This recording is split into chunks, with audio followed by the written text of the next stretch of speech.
Kisah Nabi Muhammad SAW, Perang Hunain bagian 1. Fathu Mekah atau peristiwa pembebasan kota Mekah yang terjadi pada tanggal 20 Ramadan tahun 8 Hijriah telah memberikan banyak dampak positif bagi perkembangan dakwah Islamiyah. Salah satunya adalah semakin banyak yang memeluk Islam, termasuk Quraisy dan pemimpinnya, Abu Sufyan bin Harb. Adapun berita tentang kekalahan kafir Quraisy terdengar hingga ke berbagai kabilah lain di luar Mekah. Hal tersebut membuat beberapa kabilah-kabilah seperti Hawazin, Sakif, dan suku-suku Badui yang ada di sekitar Jazirah mulai merasakan kegelisahan. Mereka khawatir bila nasib Quraisy juga akan menimpa mereka. Tetapi kekhawatiran mereka itu perlahan kian memudar ketika Malik bin Auf kembali membakar semangat kebencian terhadap kaum muslimin. Muhammad itu tidak pandai berperang. Dia dan pengikutnya hanya beruntung karena lawan mereka adalah Quraisy yang tidak tahu apapun tentang perang. Makanya orang-orang Quraisy itu dapat dikalahkan dengan mudahnya oleh mereka. Dengan sifat angkuhnya itu, Malik bin Auf menghina Rasulullah di hadapan kabilahnya. Dan setelah berhasil menghasut dan menyulut rasa kebencian kaumnya, Malik bin Auf kemudian mengumpulkan kabilah Sakif, Hawazin, dan suku-suku Badui lainnya untuk mulai menyatakan perang terhadap kaum muslimin. Malik pun memerintahkan semua laki-laki untuk wajib ikut perang, termasuk mengikut sertakan para wanita dan anak-anak mereka, serta membawa segala jenis hewan ternak. Sementara Rasulullah SAW yang juga telah mengetahui kabar tentang rencana penyerangan tersebut pun segera kemudian mengutus Abdullah bin Abi Hadrat untuk memastikan kebenaran berita tersebut serta mengumpulkan segala informasi tentang rencana mereka. Abdullah bin Abi Hadrat kemudian berangkat menyelinap ke tempat pasukan kafir itu berkumpul.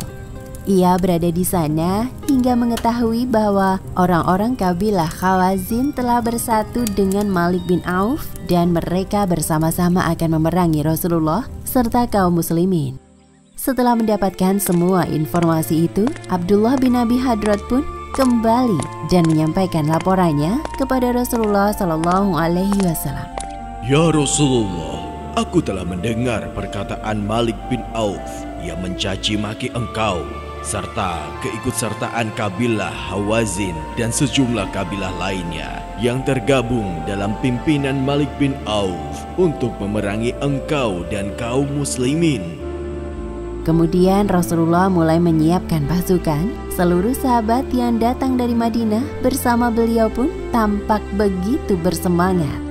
Bahkan sebagian penduduk Mekah, baik yang baru memeluk Islam maupun yang masih kafir, juga ingin ikut terlibat menghadapi pasukan musuh.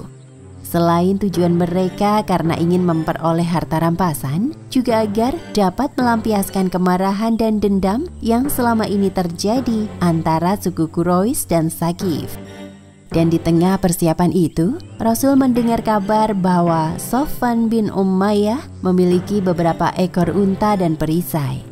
Maka dari itu, Rasul kemudian mendatangi Sofwan bin Umayyah yang ketika itu masih dalam keadaan kafir. Wahai Sofwan bin Umayyah, jika engkau berkenan, aku ingin meminjam kepada engkau perisai dan beberapa ekor unta untuk menghadapi musuh kami esok pagi. Lalu Sofwan bin Umayyah bertanya, Apakah ini paksaan, wahai Muhammad?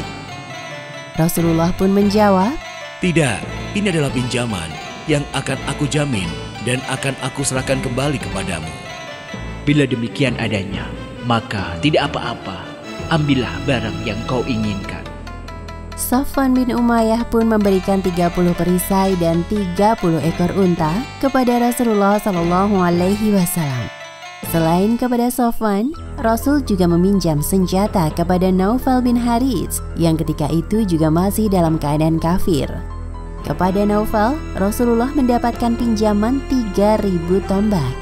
Dan ketika segala persiapan telah siap, maka kemudian pada tanggal 5 Syawal tahun 8 Hijriah, Rasulullah Shallallahu Alaihi Wasallam berangkat ke lembah Hunain bersama 2.000 penduduk Mekah dan 10.000 sahabat dari Madinah yang sebelumnya ikut beliau dalam peristiwa Fathu Mekah. Sehingga jumlah keseluruhan pasukan Muslim pada perang kali ini adalah 12.000 anggota pasukan. Dengan jumlah pasukan yang demikian besar pada masa itu, sehingga membuat salah seorang anggota pasukan muslimin merasa sombong dan bersikap takabur. Hari ini kita tidak mungkin akan kalah karena jumlah kita banyak. Sementara itu, pasukan sekutu masih berkumpul di suatu lembah yang bernama Autas. Lalu ketika itu, datanglah seorang yang dihormati yang juga merupakan sesepuh dari mereka, bernama Duraid bin Simmah. Mengapa aku mendengar suara-suara hewan ternak dan tangisan anak kecil? Orang-orang itu menjawab, Malik bin Auf dan orang-orang membawa serta seluruh harta, anak dan istri mereka. Duraid pun kemudian menanyakan keberadaan Malik. Di manakah Malik? Malik bin Auf pun kemudian dipanggil untuk menghadap Duraid bin Simmah. Saat keduanya telah bertemu, Duraid segera melemparkan pertanyaannya kepada Malik. Wahai Malik, kini engkau telah menjadi pemimpin kaummu. Dan sesungguhnya hari perang itu akan terjadi dan tidak akan terjadi lagi setelahnya. Namun, mengapa aku mendengar suara unta, ringikan keledai, dan tangisan anak kecil? Malik bin Auf menjawab, Aku membawa orang-orang dengan mengikut sertakan seluruh harta, anak dan istri mereka. Mengapa kau lakukan itu? Karena aku ingin menempatkan istri dan harta di belakang setiap orang, agar ia berperang mati-matian untuk menjaga mereka, sehingga api semangat perang ini akan terus berkobar hingga titik darah penghabisan. Duraid bin Simmah menghardik keras Malik, lalu berkata, Oh, demi para Tuhan sesembahan kita, apa yang kau lakukan itu tak lebih hanyalah pekerjaan penggembala kambing. Duraid kemudian memerintahkan Malik untuk segera mengubah strategi perangnya, yakni dengan tidak membawa serta wanita, anak, dan hewan ternak mereka. Tetapi Malik dengan keras menolaknya.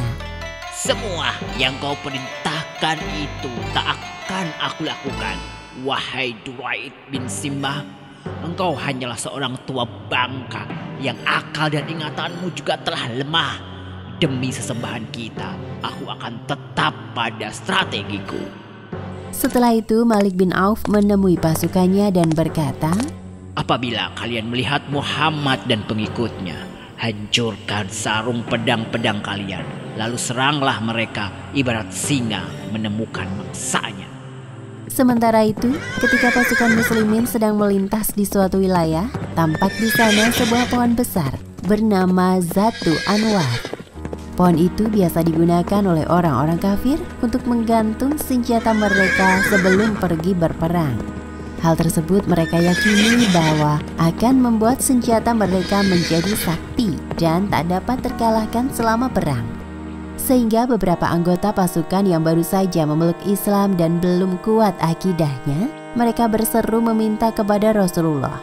Wahai Rasulullah, buatkanlah untuk kami pohon Zatu Anwar seperti yang mereka miliki, supaya kami dapat menggantung senjata-senjata kami di sana agar nanti kita tidak akan kalah perang. Tentu saja Rasulullah menolak dan mengecam mereka dengan membacakan surat Al-A'raf ayat 138 yang artinya, Hai Musa, buatlah untuk kami sebuah Tuhan, sebagaimana mereka mempunyai beberapa Tuhan.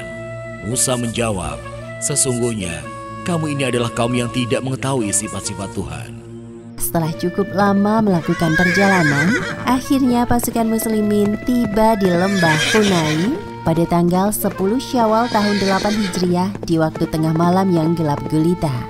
Sementara itu, pasukan sekutu Hawazin dan Sakif yang telah lebih awal berada di lembah tersebut menyerang kaum muslimin secara tiba-tiba dari tempat persembunyian mereka.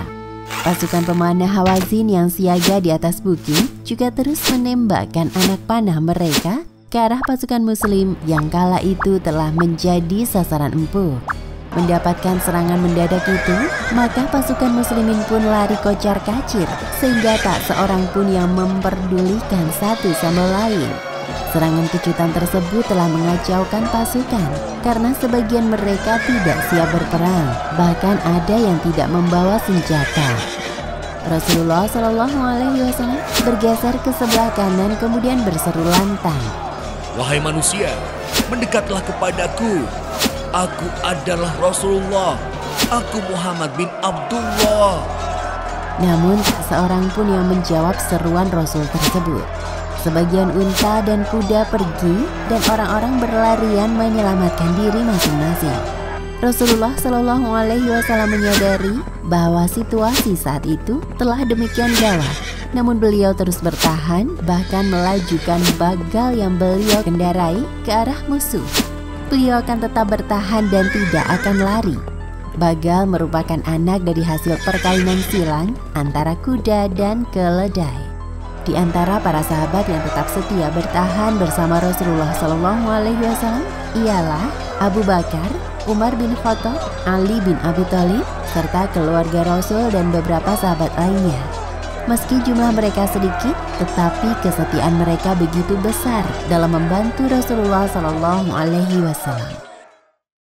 Demikian kisah Perang Hunain bagian pertama. Terdapat beberapa hikmah yang bisa kita ambil sebagai pelajaran. Di antaranya, pertama, jangan pernah bersikap takabur dan berbangga diri. Kedua, bersikaplah berani dan tegar, sebagaimana Rasulullah Shallallahu Alaihi Wasallam yang terus berjuang di saat sebagian besar kaum muslimin meninggalkan beliau demi menyelamatkan diri mereka masing-masing. Wallahu a'lam bishawab.